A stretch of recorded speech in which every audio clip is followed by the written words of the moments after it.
መንግስት በቲቪ በሬዲዮ የሚያሰራጨውን ዘገባ ብቻ ወስዶ አሁን ብዙውን ጊዜ እንደ ዶይቼ ቬለ አማርኛ ቋንቋ እንደውም ቪኦኤ እነኛ አይነት ነገሮች እድል ስጡን እኛንም አናግሩን ስንላቸው ብዙውን ጊዜ ከዶይቼ ቬለ ጋር ይቅርታ ተነጋግሬም አላውቅም። ስፔሻሊ ቪኦኤ ኢንተርቪው ያደርጋሉ፣ አያስተላልፉትም። መንግስት የከሰሰንን ክሱን ማጣራት ሳያደርጉ ምንም አይነት እዛ የራሳቸው ሰዎች ኖሯቸው መረጃ ሳይሰበስቡ መንግስት ባለው እኛ ወንጀለኛ አድርገው ያቀርባሉ። የእኛን ድምፅ ደግሞ ያፍናሉ። ኢትዮጵያ ውስጥ እንደዚህ አይነት ነገሮች ከስረ መሰረቱ ነቀርሳ ሆኖ ያለ ነገር ህዝቦች ወደ መባላት፣ ወደ መጫረስ፣ ሀገሪቷ ወደ መበታተን ያደርሳሉ። ሰዎች ዛሬ የሚዘግቡትን ብቻ ስሜታቸውን ነው የሚከተሉት። ነገ የሚከሰተው የተጎዳው ወደ ቫዮሌሽን እንዳይሸጋገር ምንም አይነት ጥንቃቄ አይደረግም። በእንደዚህ አይነት መልኩ ነው የህዝብ ምክር ቤት ተወካዮች አሁን ምንም አይነት ማረጋገጫ፣ ምንም አይነት መረጃ፣ ምንም አይነት ማጣራት ሳያደርጉ የኦሮሞ ነጻነት ሰራዊት እንደዚህ አይነት ግፍ ፈጽሟል ብሎ ደምድመውታል። ከደመደሙት በኋላ ደግሞ አጣሪ ኮሚቴ ከዛ ውስጥ አውጥተው እዛ ልከን እናጣራለን።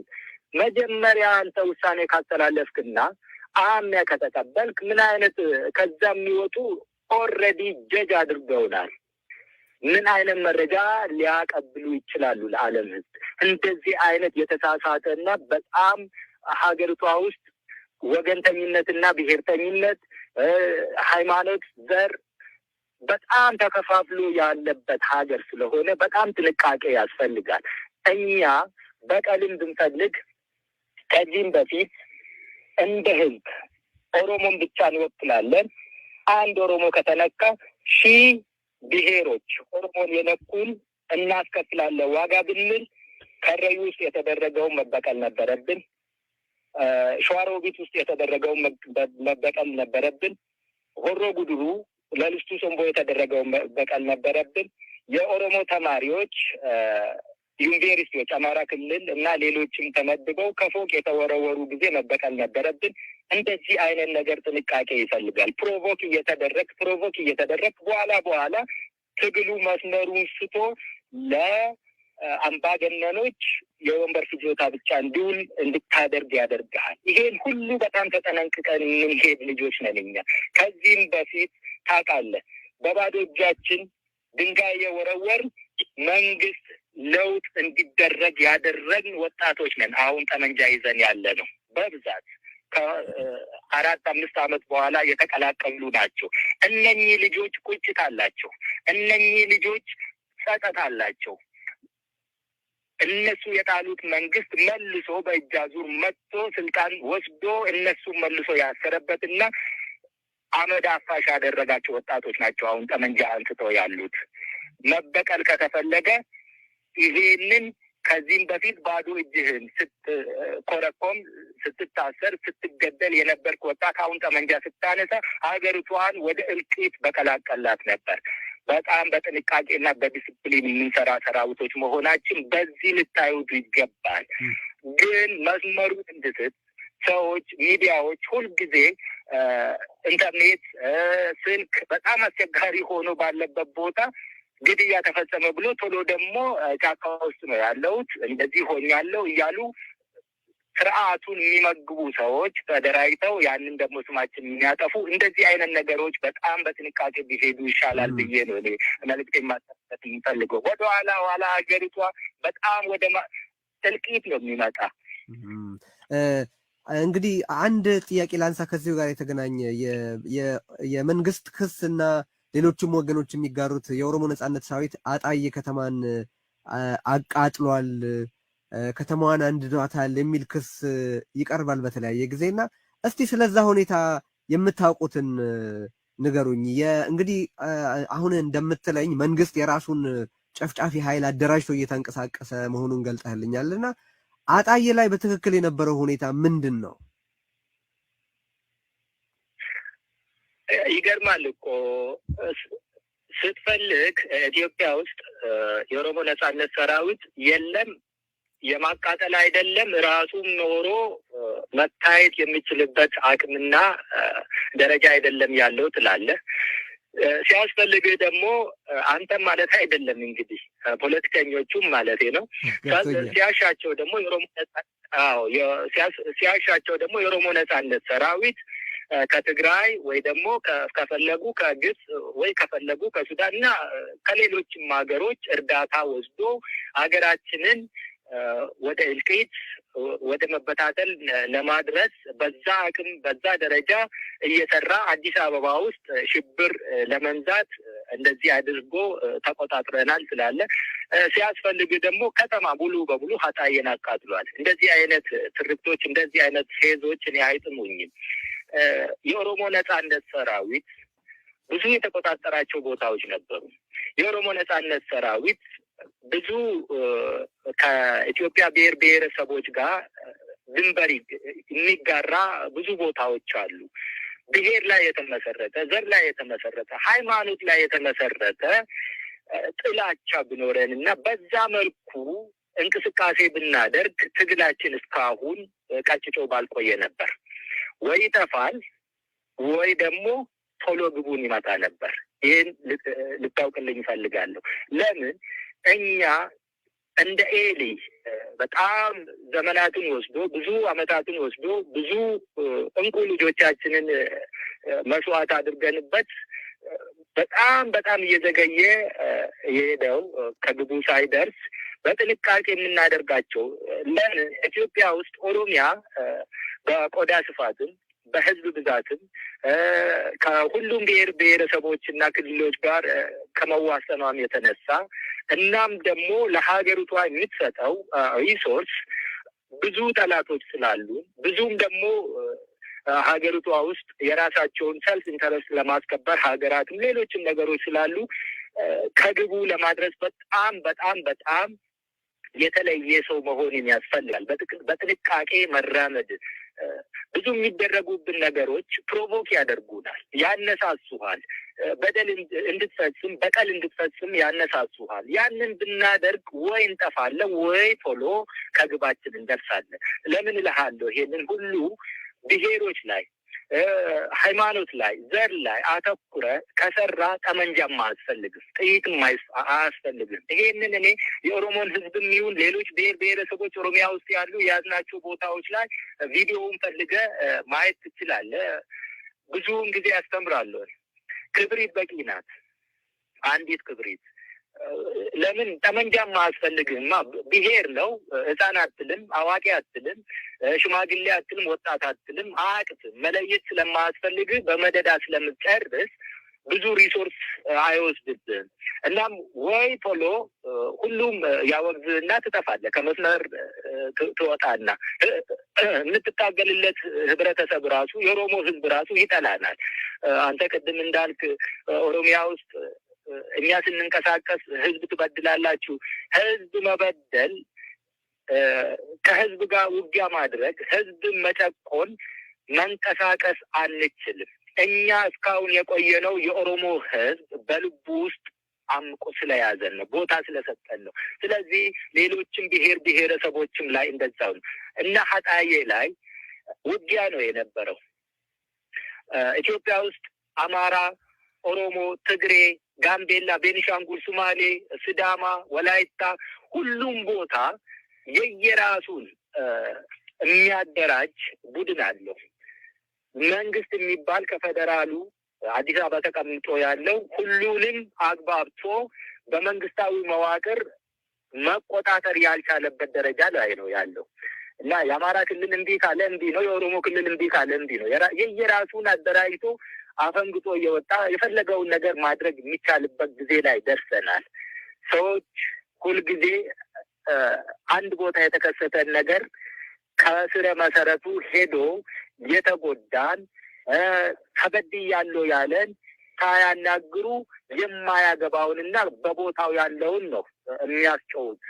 አንዱ እንደ በቀቀን ይጮሃል፣ ሌላው ደግሞ እንደ ቁራ ተቀብሎ ያስተጋባል። እንደዚህ አይነት ህብረተሰብ ውስጥ ነው ያለነውና እንደዚህ አይነት ህብረተሰብ ውስጥ ባለንበት ሁኔታ የምናካሄደው ትግል የተለየ ሰው መሆን ያስፈልግሃል ያልኩበት ምክንያት ይሄ ነው። ስለዚህ አጣዬ ላይ የተደረገው የቤት መቃጠል፣ ከተማዋ ማቃጠል፣ ጭሱ ቦግ ብሎ ሲወጣ እኮ ቪዲዮ ላይ እኔም አይቼዋለሁ። የኦሮሞ ነጻነት ሰራዊት እንደዛ አይነት ነገር የሚያደርግበት ምክንያቱም የፖለቲካ ፍጆታም የለውም።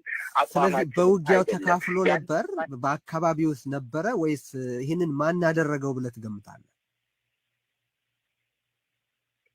እዛ እኮ የተደረገውን ታስታውስ እንደሆነ የዛኔ የነበረው ውጊያም ታስታውስ እንደሆነ የኦሮሞ ነጻነት ሰራዊት እኮ እዛም አልቀረበም።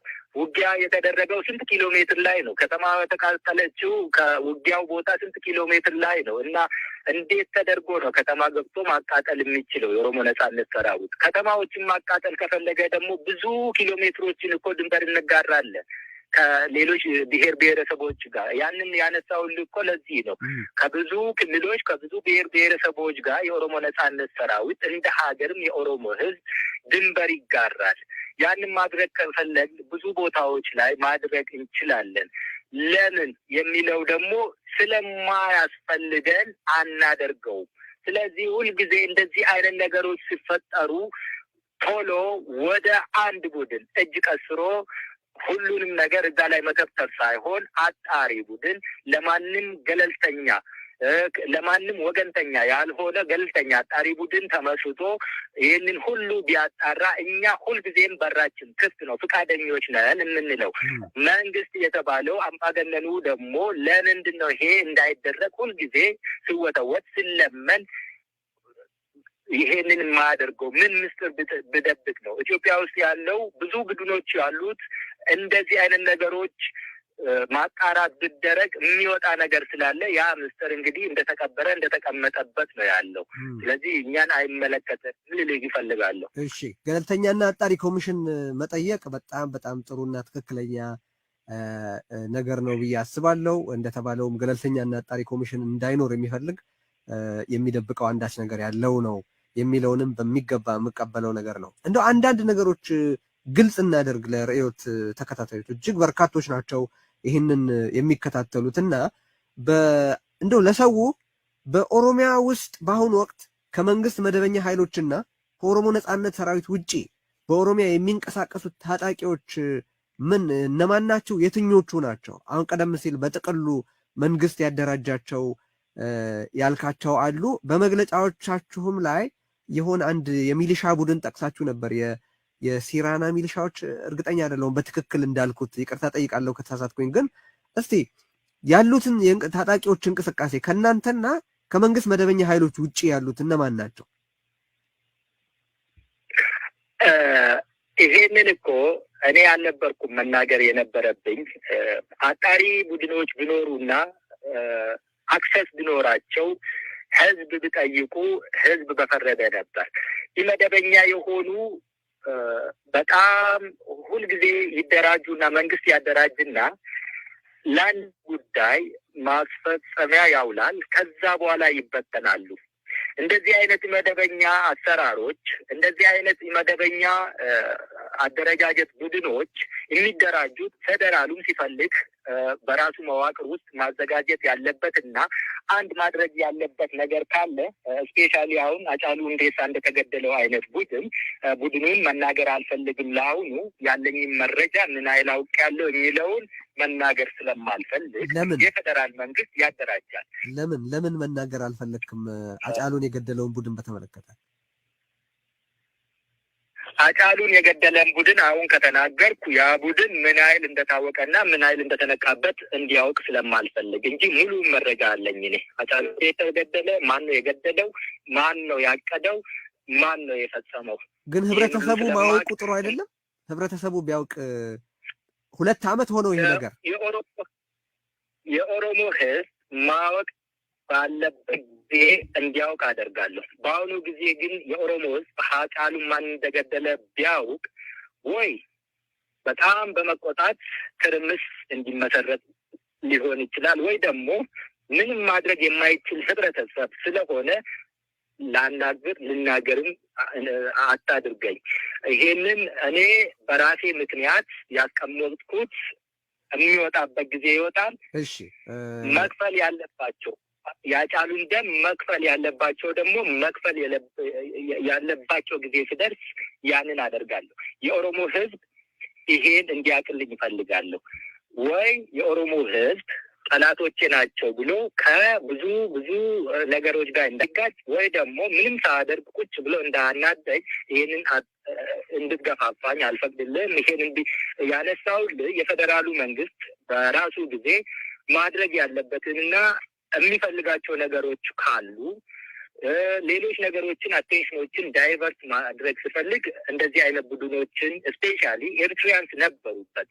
ይህንን ነገር ኤሪትሪያን ኤሊት አዲስ አበባ ውስጥ ይህንን ነገር ሲያደርጉ የነበሩ አሉ። እንደዚህ ኢትዮጵያ ውስጥ ያለው ነገር ሀገሪቷ ሉዓላዊት ሀገር ማንም ያልደፈራት እየተባለ ግን ሀገሪቷ በማንም የትም እንደፈለገች የምትተራመስበት ሀገር ናት ኢትዮጵያችን። ስለዚህ እንደዚህ አይነት ነገሮች ሰዎች የዋዎች ናቸው ኢትዮጵያውያን። አብይም ብሏል ምንም የትላንትናውን አያስታውሱትም ብሏል እና ብዙም ባታናገረኝ ቆጆ ነው እዚህ ላይ። እንደዚሁም የኦሮሚያ ክልላዊ መንግስት ነኝ ባይም እንደዚሁ በራሱ ጊዜ የውስጥ ችግርም ሊኖረው ይችላል። ፓርቲዎች የራሳቸው መከፋፈልም ሊኖራቸው ይችላል። በመንግስት ደረጃም ብቻ ሳይሆን እንደውም በግለሰቦች ኢትዮጵያ ውስጥ ስራ የለም። ወጣቱ በዝቷል። ወጥቶ መግባት ይከብዳል። ሰርተ ከእጅ ወደ አፍን በጣም ኑሮ ከብዷል። ስለዚህ በትንሽ ገንዘብ ዘመንና እያካሄድነው ትግል በጣም ፈታኝ የሆነ ጊዜ ውስጥ ነው። አንድ ሰው 50 ብር ወስዶ አንተ ያለህበት ቦታ ወታደር ይዞብህ ሊመጣ ይችላል። በጣም ፒቲ የሆነ ምስቴክ። እሱን ወይ ህይወቱን ትወስዳለህ ወይ ደግሞ ትተውና አንተ መስዋዕት ትከፍላለህ። በእንደዚህ አይነት ደረጃ ነው ትግላችን እየሄደ ያለውና የተለየ ሰው መሆን ያስፈልጋል። ይሄን ሁሉ ነገር አመዛዝነ ለመሄድ ምልህ ስለዚህ ነው እና በመንግስት ደረጃም ብቻ ስለዚህ ሚሊሻዎች አሉ እንደው ህብረተሰቡ ሊያውቃቸው የሚገባ ወደፊትም የሚሆኑ ሁኔታዎችን በተመለከተ ለእኔ የመጨረሻው ጭፍጨፋ ቢሆን በጣም ደስ ይለኛል። እጅግ ነው ልብ የሚሰበረው። በየትኛውም የሀገሪቱ ክፍል ያሉ ንጹሐን መሞታቸው እጅግ ያሳዝነኛል። ግን እንደው ምንድናቸው ታጣቂዎቹን በተመለከተ ብዙ ብዥታ ስላለ ነው የምጠይቀው። የመጨረሻው ቢሆን አልከኝ፣ እኔም በጣም ደስ ይለኛል። ግን የመጨረሻው ይሆናል ብዬ እኔ አይደለም ማረጋገጫ መስጠት የምችለው። ትክክል ነው። ቢሆን ጸሎታችን እንደዛ ይሁን ብለን ብንጸልይ ይሻላል። ከዚህም በፊት በጣም በትንሹ ነበር፣ አሁን ደግሞ በብዙ ሺዎች ሆኗል። ከዚህም በኋላ ምንድን ነው የሚመጣው የሚለውን እየጠበቅን ነው ያለን እንጂ የመጨረሻው ይሆናል ወይ ይሄ ተስፋችን ብቻና ምኞታችን ልክ ነው እንጂ ነገ ምን እንደሚከሰት ስለማያውቅ እኔ በበኩሌ እንደዚህ አይነት ነገር ነገ ከዚህም በኋላ እኔ አንተን ካወራው በኋላ ምን ልከሰት እንደሚችል ስለማላውቅ ማረጋገጫ ልስጥ አልችልምና ምኞታችን፣ ተስፋችን፣ ጸሎታችን ግን ይሄ የመጨረሻው ቢሆን የሚለው የኔ ምኞት የኔን ጸሎት ነውና እዚህ ሀገር ውስጥ ማንም ተነስቶ ጠመንጃ እኮ ተትረፍርፏል። ሀገሪቷ ውስጥ ከየትም በየትም በኩል ጠመንጃ እንደፈለግ ማስገባት ትችላለህ። ጥይት እኮ የምናገኘው ከመንግስት ነው መልሶ። እኔ ሰርፕራይዝ እንዳይሆንብህና የመንግስት መዋቅሩን በስብሶ ተግማምቶ ተበላሽቶ የቆሸሸ አይነት ስርዓት ነው እና ከፈለግ ጠመንጃ ከየትም ማግኘት ትችላለህ፣ ጥይት ከየትም ማግኘት ትችላለህ በመንግስት መዋቅር ደረጃ ውስጥ ተንቀሳቅሰ። ስለዚህ ይሄ ነገር ነገ ምን ይከሰታል የሚለውን ከመጠበቅ ውጭ እግዚአብሔር ደግሞ ይሄ ነገር ይብቃችሁ እንግዲህ ወይ ደግሞ ኢትዮጵያ በመጨረሻው ዘመን እጆቿ ወደ እግዚአብሔር ትዘረጋለች የተባለው ይፈጸም ዘንድ የግድ እንዳይሆን ብቻ አላቅም እንጂ እኔ ማንም ሴን የሆነ ፐርሰን ጭንቅላት ያለው ሰላማዊ ሰው እንደዚህ አይነት እልቂት ሲፈጸም ልቡ ተኝቶ ያድራል፣ ሰላም ያገኛል ብዬ እኔም ስለማላምን፣ ስለዚህ ይሄ ነገ ምንድን ነው የሚከሰተው የሚለውን እንግዲህ ልክ ነው። ስለ ሚሊሻዎቹ እየነገርከኝ ነበረ። አዎ ሚሊሻዎቹ የአማራ ፋኖ ጋቸነ ስርና የሚባል እንግዲህ ከዚህም በፊትም ገልጸናል። ኦሮሚያ መንግስት የሚያደራጀው የአማራ ፋኖ ራሱ ፋኖዎች ራሳቸው ዲስፕሊን ያላቸው እና ከመንግስትም ጋር ቅራኔ ያላቸው አሉ። ፋኖዎች በመንግስት አደረጃጀት ውስጥ ያሉ እና በየትም ቦታ ለተፈለገ ጉዳይ ማስፈጸም ያሉት ፋኖች አሉ። ስፔሻሊ አሁን ኦሮሚያ ውስጥ ከብዙ አቅጣጫ ወደ 300 ምናምን መኪናዎች የገቡ አሉ።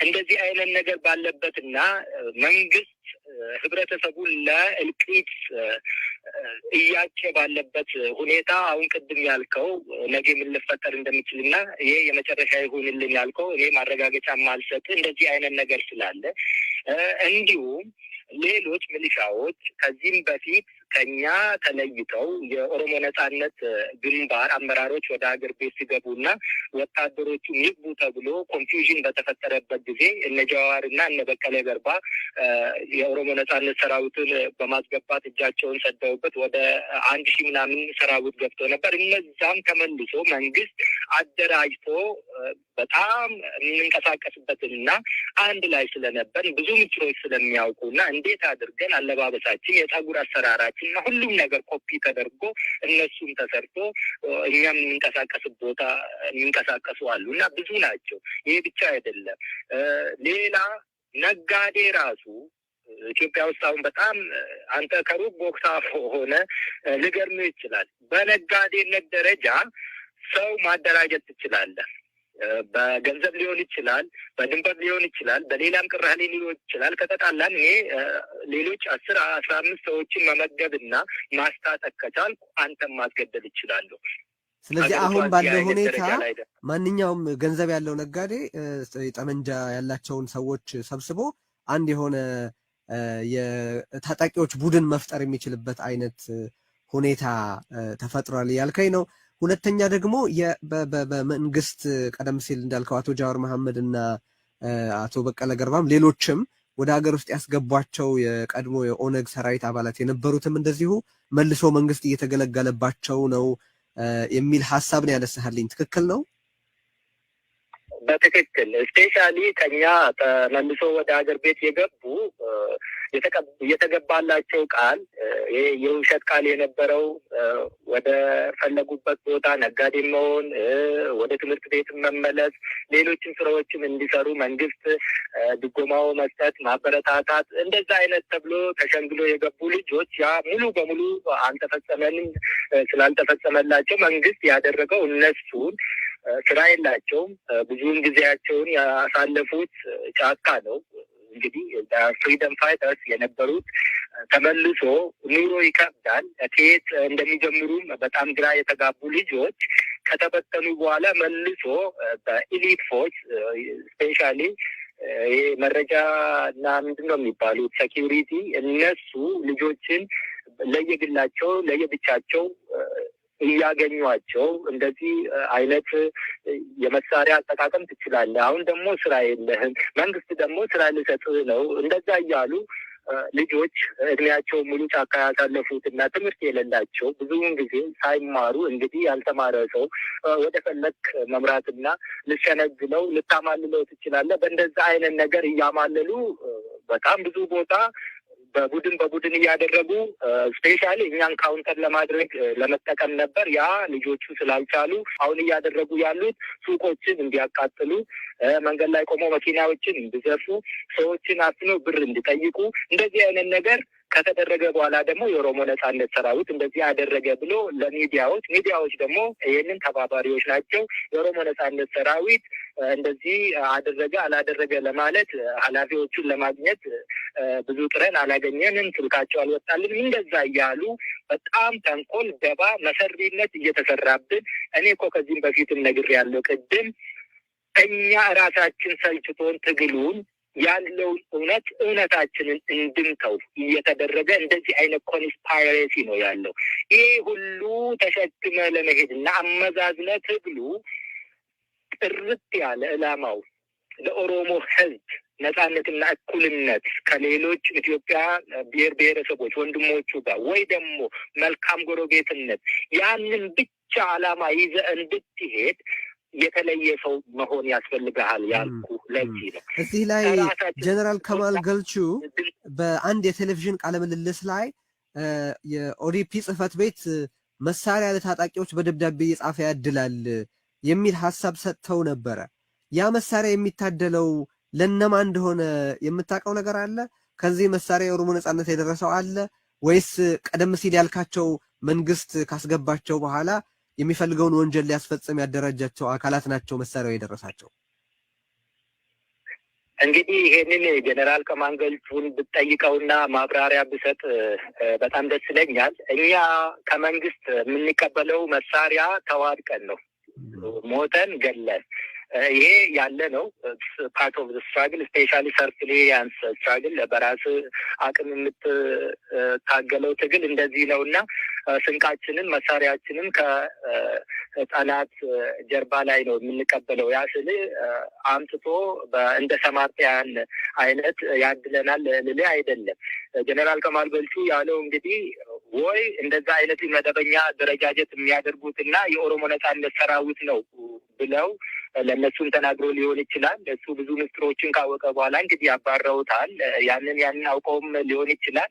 እድል ብሰጠውና ከሱ ብትሰማ ደስ ይለኛል። ይህንን እኛ ግን ከመንግስት ደማችንን አጥንታችንን ገብረን እስከ ከባድ መሳሪያዎች የወሰንበት የትግል ምዕራፍ ላይ የደረስነው አለ። ከዛ በስተቀረ አንዲት ፍሬ ጥይትም ከመንግስት ምንድነው እንደ ጉድዊል የምንወስደው ነገር የለም። እንደው ይሄንን ካነሳን አይቀር በአሁኑ ወቅት የኦሮሞ ነጻነት ሰራዊት አቅም በምን ደረጃ ላይ ይገኛል? ማለት እንደው መቼስ በዚህ ብርጌድ በዚህ ክፍለ ጦር እንድትለኝ ሳይሆን እንደው በጠቅል ግምገማህን ብታጋራን እኛ ማወቅ በምንችለው ልክ እንዴት ያለ ኃይል አድርገን እንድንረዳው ትፈልጋለህ? ማለት አሁንም በደፈጣ ጥቃት ላይ ያለና ወደ ኮንቬንሽናል አርሚነት ያልተቀየረ ነው ወይስ በስርዓት በእዝና በተለያዩ የሰራዊት አደረጃጀቶች የተደራጀ ኮንቬንሽናል አርሚ ነው? ምንድን ነው የኦሮሞ ነጻነት ሰራዊት ደረጃ በአሁን ወቅት?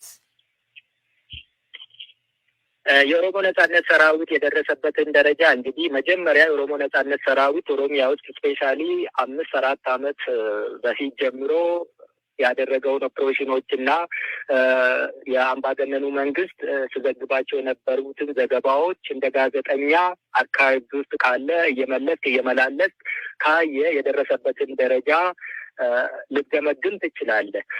እንደው ለጥያቄ መልስ ይሆን ዘንድ የኦሮሞ ነጻነት ሰራዊት በቂ ሰራዊት ከነ በቂ መሳሪያ የትም ቦታ ከአምባገነን ሰራዊት ኃይል ጋር መዋጋት የሚችልበት ደረጃ ላይ ያለ ሰራዊት ነው። ቁጥሩን፣ መሳሪያውን፣ አደረጃጀቱን እሱን እንግዲህ ለእኔ ብትተውልኝ ይሻላል። ልክ ነው። አስቀድሜ የሚያልኩት ለዚህ ነው። አደረጃጀቱን እንደው እንዲህ ነው እንዲያ ነው ለማለት ሳይሆን ልክ አሁን በገለጥከው መንገድ ምን ደረጃ ላይ ነው የሚለውን ለማወቅ ነው። ያው የሰራዊት የተለያየ ደረጃ ስላለ በዛ ደረጃ እንዲቀመጥ ስለፈለኩ ነው። እዚህ ላይ እንደው አንድ ሌላ ጥያቄ ላንሳና የምትቆጣጠራቸውና እናንተ ብቻ የምታስተዳድሯቸው ግዛቶች አሉ? ቀደም ሲል ጠቆም ያደረከው ነገር ነበረ። የመንግስት መዋቅር መሰል ነገር እኛንን የመሰረት ነው፣ እኛንን እንደ መንግስት አክት እያደረግን ያለ ነው ብለሃልና የኦሮሞ ነጻነት ሰራዊት ነፃ መሬት የሚለው መንግስት ድርሽ የማይልበት ስፍራዎች አሉ? አዎ ቦታዎች አሉ። መንግስት ድርሽ የማይልበት ብቻ ሳይሆን ወፍም ዝር የማይልበት ያንን ስል እንግዲህ በዛ አይነት ጥንካሬ የተቋቋምንና በዛ አይነት ጥንካሬ ዲፌንድ የምናደርጋቸው ቦታዎች አሉ። ይሄ ነው እዚህ ነው እዛ ነው አልልም። ከዛ በተረፈ ደግሞ የኦሮሞ ነጻነት ሰራዊት የሌለበት ቦታ የሌለበት የኦሮሚያ ክልል የሌለበት የኦሮሚያ ግዛት የኦሮሚያ ቦታ የኦሮሚያ ወረዳዎች፣ ቀበሌዎች የሉ። ከአዲስ አበባ እስከ አሶሳ፣ ገምቤላ እስከ መተከል፣ ከአዲስ አበባ እስከ ሀረርጌ ዞኖች እስከ ቦረና፣ ሞያሌ እስከ ሰሜን ወሎ፣ ራያ ሁሉም ቦታ የኦሮሚያ ቦታዎች የኦሮሞ ነጻነት ሰራዊት ሙሉ በሙሉ በሚባል ደረጃ ይንቀሳቀሳል። እኛ የምንሄድበት ዓላማ አለን። እንዴት አድርገን ደግሞ ያንን ዓላማ እንደምንቋጭ እንደምንፈጽም እናውቃለን። የኦሮሞ ነጻነት ሰራዊት የኦሮሚያን መሬቶች አይደለም በብዛት ለመቆጣጠር እየሰራን ያለው የኦሮሞ ህዝብ ልብ ነው። የኦሮሞ ህዝብ ልብ ከተቆጣጠር የኦሮሚያን መሬት እጃችን ላይ እንደሆነ እሱን 100% ላረጋግጥልህ እወዳለሁ። እኛ መሬት ላይ እዚህ ነህ እዛ ነህ እሱ ችግር አይደለም። አምባገነኖች ሁልጊዜ መሬትን ለመቆጣጠር ሲሉ ህዝብን ይበድላሉ። ህዝብ ከሌለ መሬት የለም። እኛ እንደ ነጻነት ተዋጊ ህዝብን ነው የምንቆጣጠረው። ህዝብ ካለ መሬት አለ። ህዝባችን ደግሞ ምንም አይነት ስንቅ ሳይኖረን፣ ምንም አይነት እርዳታ ሳይኖረን ከድርጅት ከሀገር ከኢንዲቪዥዋል ከምንም አይነት ከህብረተሰብ ከብሔር ከምንም አይነት ድርጅት ምንም አይነት ሳንቲም ቤሳቤስን ሳይኖረን የኦሮሞ ህዝብ በሺህ የሚቆጠሩ ወታደሮቹን በዘንቢል እንጀራ ይዞ በፐርሙት ቡና ይዞ ውሃ ይዞ እያበላ እያዋጋን እንዲህ የደረስ ህዝብን ስለተቆጣጠርን ነው። ስለዚህ አሁን የደረስንበት ደረጃ አንዳንድ ፈተናዎችን እናደርጋለን። ወደ ከተማ መግባት ከቻል መሬትን መያዝ ስንጀምር እንደ ሌሎች ሀገሮች ስፔሻሊ ስም መጥቀስ ካስፈለገኝ እንደነ የመን፣ ሶሪያ፣ ሊቢያ ሀገራችን እንዳጡ መንግስት መሬት እየለቀቀ ቦታ እየለቀቀ ሲሄድ ትርምስ እንዳይፈጠር አንዳንድ ነገሮችን የራሳችን የሆነ ትሬኒንግ ላይ ነን እኛ ልል ይችላለሁ።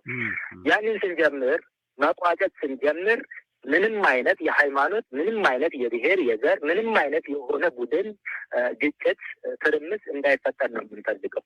ስንቋጭ እታቱ ቢስማት ምንም አይነት የሌሎች ሀገሮች ዜጋ ቡድኖች፣ ዲፕሎማቶች፣ አምባሳደርስ እንደዚህ አይነት ነገሮች ምንም አይነት በደል ሳይደርስባቸው ሀገራችን ፖዚቲቭሊ ወደ ኢንተርናሽናል ኮሚኒቲ ተቀባይነት አግኝተን መንግስት መሆን የምንችልበት አይነት በእንደዛ አይነት ነው የምናስበው።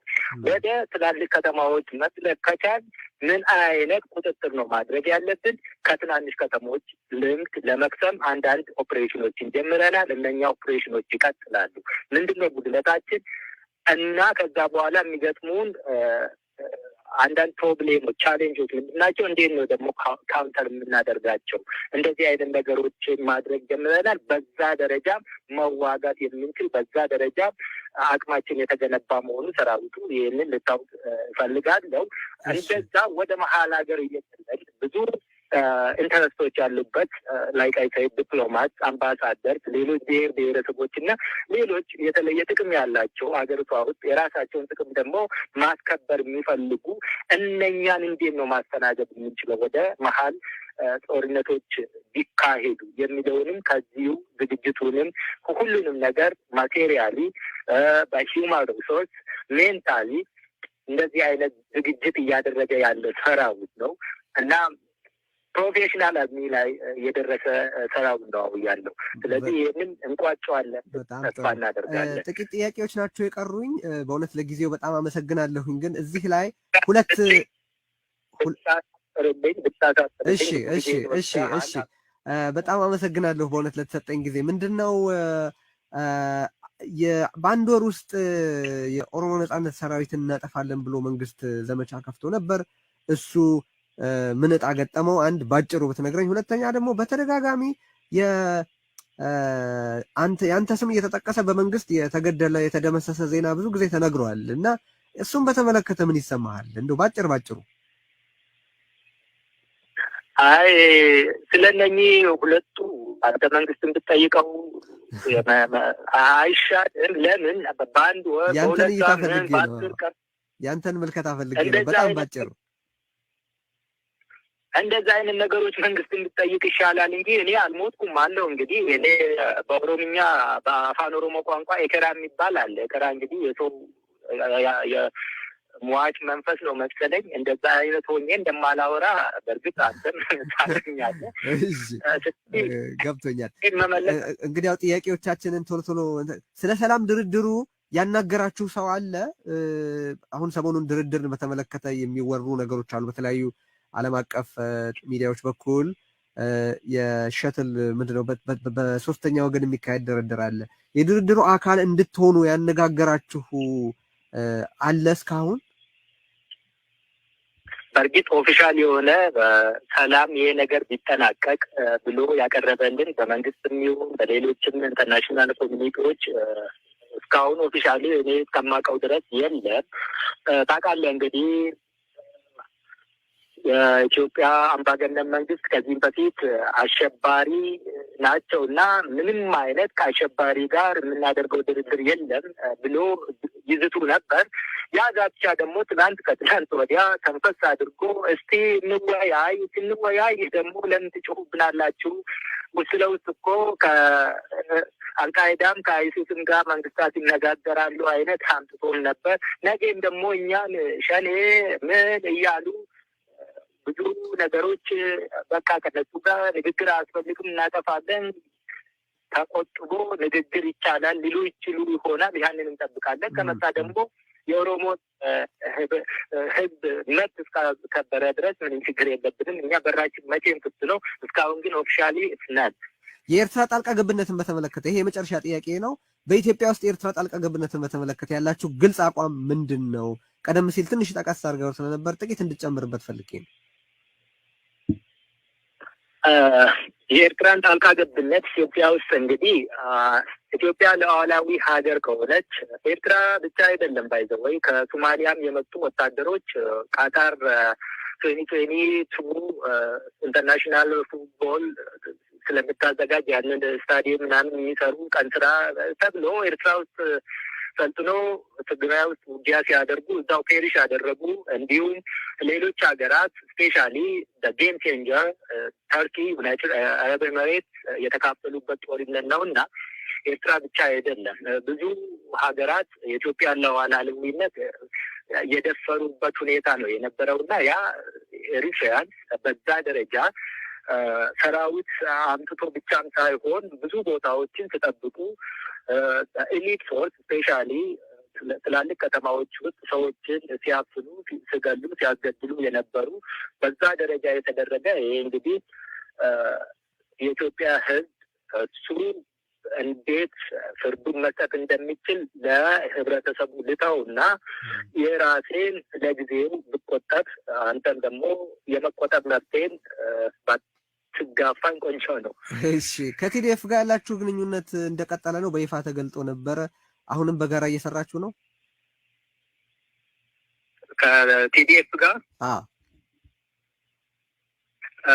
ከቲዲኤፍ እና ሌሎችም ፓርቲዎች የመሰረት ነው ያ ዩኒቲ እስካሁን ኢንታክት እንዳለ ነው ያለው። እሺ፣ በጣም በጣም በጣም አመሰግናለሁ ለተከበረ ለውድ ጊዜህ እና እንግዲህ ሌሎች ሁኔታዎች ሲኖሩ እንደዚሁ መግለጫዎቻችሁን እየተከታተልን እነሱ እንዲህ ብለዋል ብለን በተቻለ መጠን ሚዛን ያለው ነገር ለማቅረብ ጥረት እናደርጋለን። ዛሬ ለተሰጠን ጊዜም ከልብ አመሰግናለሁ ጃልመሮ፣ የኦሮሞ ነጻነት ሰራዊት ዋና አዛዥ። እኔም እጅግ አርጌ አመሰግናለሁ ለተሰጠኝ ዕድል። ቴንኪዩ። ክቡራትና ክቡራን እንግዲህ ዝግጅታችን ይሄንን ይመስል ነበረ። የተከታተላችሁት ከኦሮሞ ነጻነት ሰራዊት ዋና አዛዥ ጃልመሮ ጋር የተደረገ ቃለ ምልልስ ነው። እንግዲህ የተለያዩ ጥያቄዎችን ለማንሳት ሞክረናል። አንዳች ፍንጥቅታ እንዳገኛችሁበት ቢያንስ በተለያየ መንገድ ሁኔታዎችን እንድታዩ ለማድረግ የቻለ እንደሆነ ተስፋ አደርጋለሁ ወይም እገምታለሁ። የርዕዮት ስርጭት ተደራሽነት እንዲጨምር በአቅም እና በሌሎች ተደራሽነቶች እንዲጎለብት የጀመርነው የጎፈንድሚ ዘመቻ አለ። እዛ ላይ ሄዳችሁ ለርዕዮት አስተዋጽኦ አድርጉ። ወደ ተሟላ የሳተላይት ሚዲያነት እንዲቀየርና ሌሎች በርካታ ሰዎችም ልዩ ልዩ አይነት ዝግጅት የሚያቀርቡበት ወደ መሆን እንዲያድግ የእናንተ ድጋፍ በእጅጉ ስለሚያስፈልግ በኮመንት ሴክሽኑ ላይ አስቀምጠነዋል። ሊንኩን ከላይ ፒን አድርገነዋል። ስለዚህ እዚያ ላይ አስተዋጽኦ እያደረጋችሁ ያደረጋችሁትንም አስተዋጽኦ ለሌሎች እየነገራችሁ ወደፊት እንዲራመድ እንድታደርጉትና ከግባችን እንድንደርስ እንድታደርጉ በአክብሮትና በትህትና መጠየቅ እወዳለሁ። በጣም አመሰግናለሁ። ቸር ያሰማል። ርዕዮት ሚዲያ ፍትህ ለተነፈጋቸው የሚቆም ለተገፉ ድምጽ የሚሆን ርዕዮት ሚዲያ ስለተበደሉ ሁሉ መብት፣ ስለ ንጹሃን ደህንነት ለዓለም የሚያስተጋባ መድረክ። ሰብአዊ ክብር የዘወትር ትኩረታችን፣ ዕውቀት፣ እውነትና ፍትህ የሁል ጊዜ ጉዳያችን ነው። ርዕዮት የኢትዮጵያን ሁለንተና የሚቃኝ ልዩ ልዩ ዝግጅቶችን በበርካታ መንገዶች በመላ ዓለም ላሉ ተከታታዮቹ የሚያሰራጭ ሚዲያ ነው። የተመረጡ ውይይቶች፣ ቃለ ምልልሶች፣ ትንታኔዎችና ጽሑፎች የሚስተናገዱበት የልቀት የዕውቀትና የሐሳብ ማዕከል። የዩቲዩብ ቻናላችንን ሰብስክራይብ፣ የፌስቡክ ገጻችንን ላይክ፣ ዝግጅቶቻችንን ሼር ያድርጉ። ሱፐር ቻትና ሱፐር ስቲከር በመግዛት ድረገጻችንን www.ryot.median በመጎብኘትና ዶኔት የሚለውን በመጫን በአንድ ጊዜ ወይም በቋሚ ወርሃዊ አስተዋጽኦ ርዕዮት ሚዲያን ይደግፉ። www.ryot.media። በተጨማሪም በዜል ወይም በካሻፕ ለሚቀላችሁ በስልክ ቁጥራችን 202-415-8418 ርዕዮትን ይርዱ። 202-415-8418 የዜልና የካሻፕ አድራሻችንም ነው። የእርስዎ የሆነውን ርዕዮት ይበልጥ እንዲመነደግ የበኩሉን ያድርጉ። ለህሊና፣ ለታሪክ፣ ለሕግ ተጠያቂነት እንሰራለን። ርዕዮት ሚዲያ የንጹሃንና የግፉዋን ድምፅ።